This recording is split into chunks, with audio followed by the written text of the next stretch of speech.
Everything's rigged. The show is rigged. The election is rigged. Question 4 will be rigged. Everything's rigged. The Dan Yorke State of Mind program is brought to you in part by Lookout Rhode Island and Takeo Comfort Solutions. You know, I have to tell you, a few weeks out from the election, I'm wondering, is anything reliable? Is anything real? Is anything trustworthy? The amount of lack of trust that people have, very smart people. I just got off my email chain with my good buddies from high school, most of which are very, very, I mean, look how old I am. I mean, these guys have done it. They've made it 3 times over, a lot of them. They think it's rigged. Everything's not trustworthy. It just kind of came to me over this weekend that trust may never be found again, and I'm worried about that in a certain way. But what are you going to do? It's something we've never seen before, and perhaps we settle down sooner than later. We'll talk about the election here in just a little bit, but I want to get into question 4. The University of Rhode Island, as I've told you so often, as far as I'm concerned, is a jewel here that, over time, I think we finally begin to understand here in Rhode Island what kind of asset the university has been, not just for its students and its immediate, audience, but for the state and for economics. We now have, as voters, a question put to us to weigh in for another $45 million for the university, but President Dooley will try to tell us it's for us as well, I'm guessing. So we'll meet him in just a minute. Thanks for joining me on a Monday night. Let's go over to the rundown and just touch on a couple things real quickly. Yeah, the presidential race is nuts.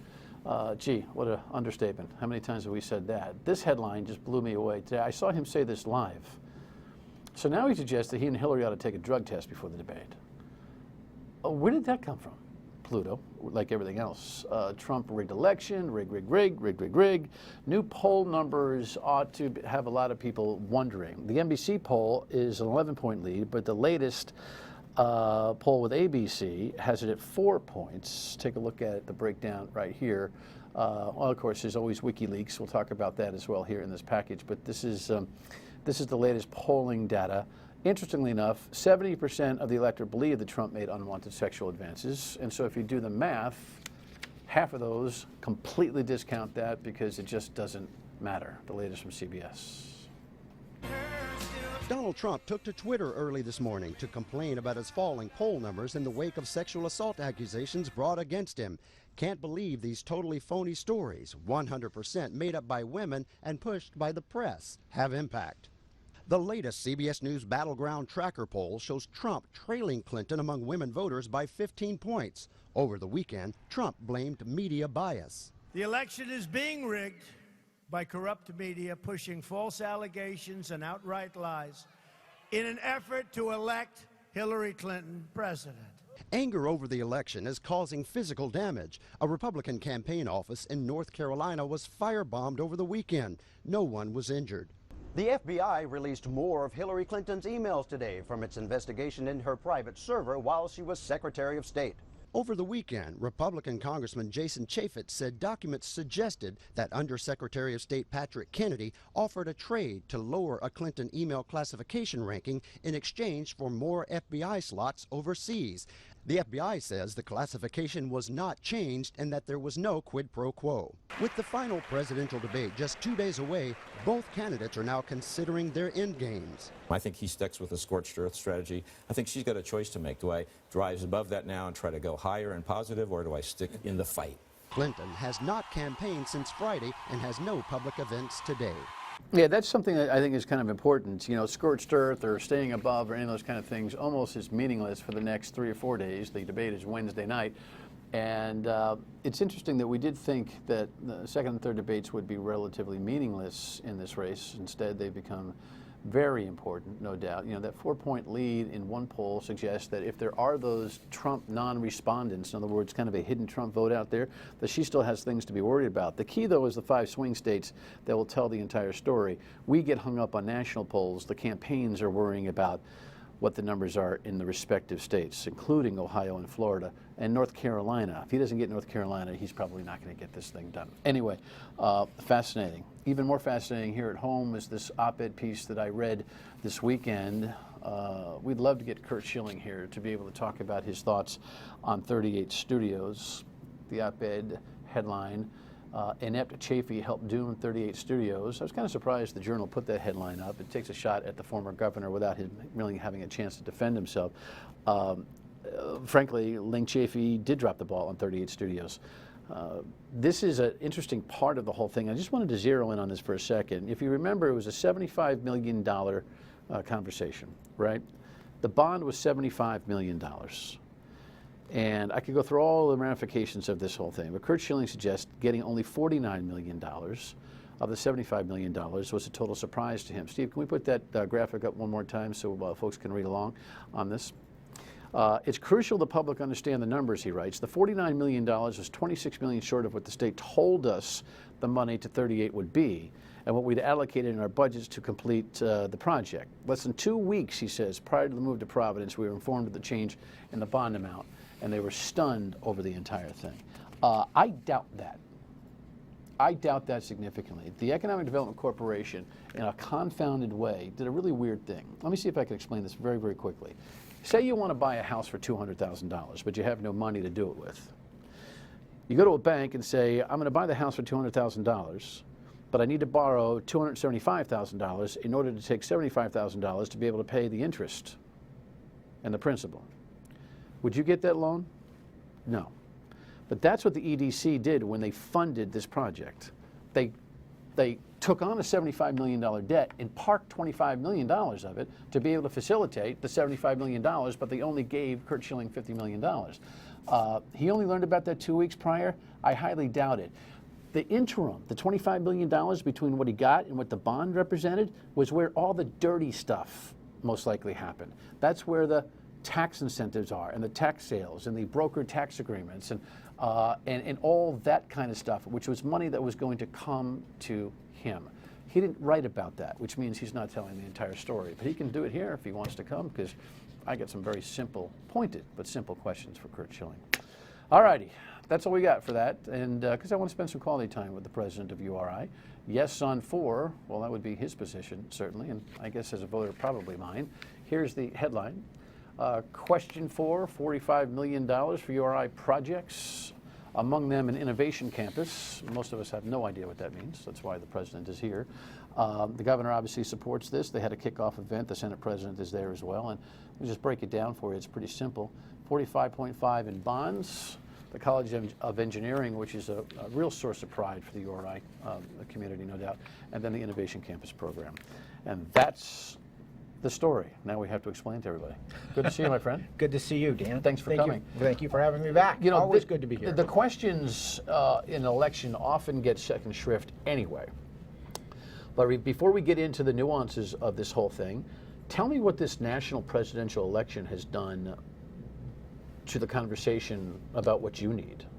Because it's dominating the news cycles, no doubt. Well, it's certainly dominating the news cycles. It's going to be difficult to get a lot of coverage, given the fact that television and other media are providing so much time, as they should, to covering the presidential campaign, which is more interesting, it seems, every day. On the other hand, Rhode Island's not really being contested. So there's space, we believe, in the Rhode Island media to get our message out, and that's what we'll be working on doing in a comprehensive way. You know, respectfully, if you listen to the radio show on every afternoon, it's being contested. I'll tell you that much. It's I don't know if it's in a vacuum or a bubble, but it's being contested. I know what you mean, though. For the most part, the electoral votes are pretty solid for Hillary Clinton. It doesn't mean that the conversation about the presidential race hasn't dominated and actually worried so many people. You have I'm not going to drag you into that, but from your perch and from where you sit with so many thousands of young people on campus, what's the vibe on campus re the presidential race? You have a feeling as to how it's impacting culture, behavior, anxiety levels at all? Well, you know, we haven't seen any real evidence that there are problems in the way that the students are reacting to it. They're focused, as they should be, on what they need to do, which is midterms are coming, and it's a pretty studious group of young people, and they're pretty focused on that at the moment. They're very active in a whole host of things on the campus and in the region. We're certainly encouraging them to exercise their right to vote. That's been important right from the get-go for us. We want our students to be good citizens, and that means we want them to be informed and we want them voting, whether they vote absentee in their home states for many of them, or they are Rhode Islanders and they vote here. So we're encouraging that. And they are engaged, but I haven't seen any signs that it's been contentious or that it's been particularly stressful. Yeah, I've always, part of the great thing about hanging out on a university campus, maybe it's the up and the down, the asset and the liability at the same time.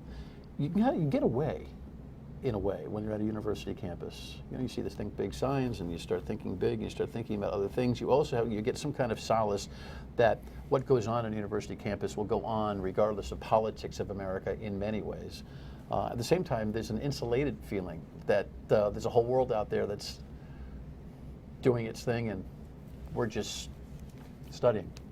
Well, we want the students to walk that line between being engaged in things which are permanent. In other words, they're learning how the universe works, how it came to be, what's the technology going to be of the future, how the financial markets work, how economics guides so much of what happens in the world. They're learning languages and cultures and history and philosophy. Those are all important things for their lifetimes, and they're important things for an educated citizenry. So at the same time that they're concentrating on all of that, as they should be, we want them to be putting that as much as they can into practice in their communities, in their states, in their homes, wherever they're from. And so we encourage that, and we encourage engagement. A lot of our students are doing internships. They're doing internships, obviously, for companies and corporations and businesses of all sorts. But they're doing social service agencies. They're working on hunger problems. They're doing service learning in a host of different areas. They're out there in the community. They're helping build Habitat for Humanity houses. So they're clued into things like one of the other questions on this ballot will be affordable housing. Those are things they care about, a lot of them. And they're politically engaged in the sense that they certainly have advocacy positions that they take on the various issues confronting our country and our state. We have students who are, follow the whole national dialogue around Black Lives Matter, for instance, and the violence that we're seeing in so many of our cities. So they're following all of that, and we want them to. We want them to be engaged, and we're asking them to sort of do two things simultaneously. All right, so we're going to do the same thing. When we come back, we'll talk about why the question is being posed to you to spend some money at URI. Stay with us.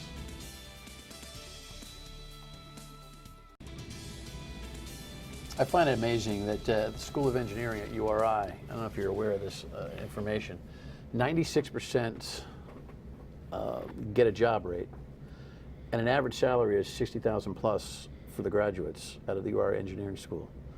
It's pretty good. It's pretty good. In fact, it's superb, and it just reflects two things: the quality of the education they receive and the quality of the students who are in the program. They're very, very ambitious young people. They work extremely hard, as you might expect, to be graduating in engineering. They do a lot of internships, so they're very, very well prepared at graduation to step out and fill a role. Whether it's the majority of them, of course, go right to work as engineers, and some fraction of them decide to pursue advanced degrees in engineering. Why do you need $25 million? So you're going to split this, $25 million for the college itself, and then we'll talk about the innovation campus in the next segment. What's the actual concrete need? Okay, so you may remember that in 2014, the original ask to do the entire College of Engineering project was $150 million. Yeah. That was divided at the then request of the administration into two phases. The first phase was $125 million, which the voters approved in 2014. The second phase is the phase we have before the voters now, $25.5 million here in 2016. The first phase builds an entirely new building, 90,000 square foot state-of-the-art engineering center. It refurbishes and renovates Curt, one of the buildings that we're going to retain. The second phase is to go for the historic home of engineering, Bliss Hall, 1928. Fantastic building, beautiful building, right on the quad. But it hasn't had a major renovation or upgrade since 1928. That desperately needs to be done. So phase 2 does two things. It completely renovates the interior of Bliss Hall while leaving the historic exterior just as it is, and it builds an addition onto the back to add more space to the total project. Those elements are completely central to the entire plan for engineering that we originally proposed back in 2014 to bring the entire college up to 21st century standards and to create the kinds of facilities that will drive education and research in the 21st century. For those who say, get it from the kids in tuition, you say? I say our students pay, as many other institutions do in the Northeast, relatively high tuitions. Rhode Island is one of the bottom 5 states in terms of investing in higher education on a per student or per capita or per income basis, earned income basis. Our students, their tuition goes for a lot of the costs of operating the institution, but I think it is a fair responsibility for the state to provide the physical infrastructure necessary for research and teaching. You've only had a no on one significant question. It was a last-minute thing for an athletic facility and was years ago, but for the most part, the public has been pretty bullish on URI when it counts at the election. They have been enormously supportive, Dan, and we are so appreciative of it. The voters of Rhode Island, I think, understand the value proposition that these facilities pay off in terms of prosperity for the state and for success for the students and for the state as a whole. And when we went out in 2014, it was the largest single ask that I think had ever been made of the voters in a single bond issue at the time, $125 million. It passed by our largest margin ever.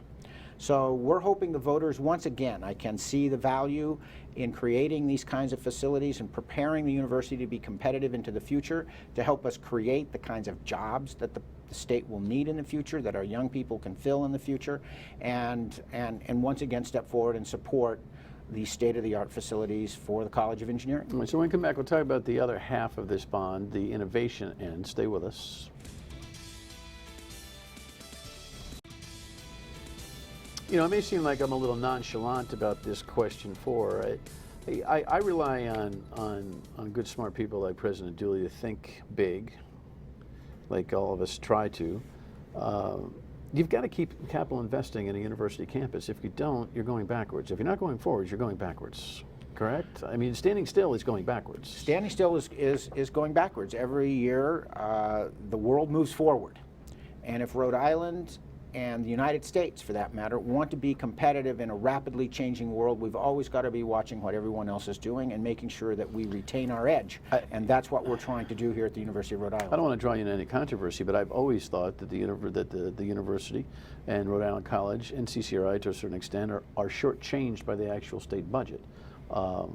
So when you go to the public for its support for bonding, it seems to me that it's a necessary, I don't know, evil might be an overstatement, but a necessary mechanism in order to be able to keep this thing competitive, right? Yes. I mean, we're not spending as much money on a statewide budget basis as we could be.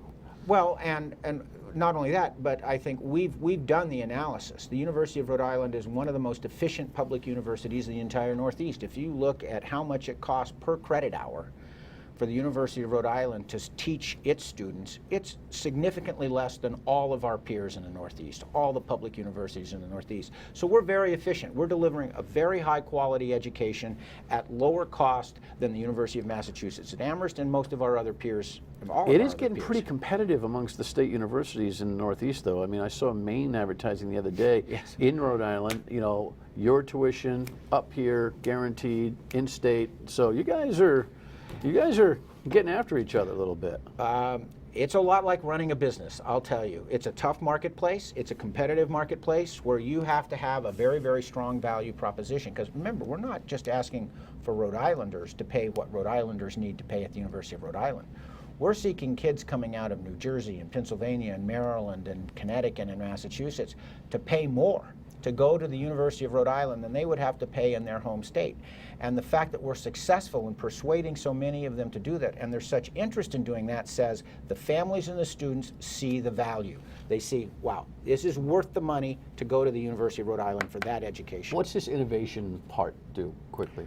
Okay, so the innovation is $20 not million as, for $20 million, innovation. and it's not as complicated as it looks, because basically what it says is let's take all the assets of the University of Rhode Island, in particular the talent represented by the faculty and students of the University of Rhode Island, and bring them together with the private sector and potentially other institutions of higher education as well, and create one or more advanced research and development centers focused on the kind of research that gets directly translated into new economic activity, either new companies, new jobs, growth in existing companies, creation of new technologies, etc. So who dictates the curriculum and the content?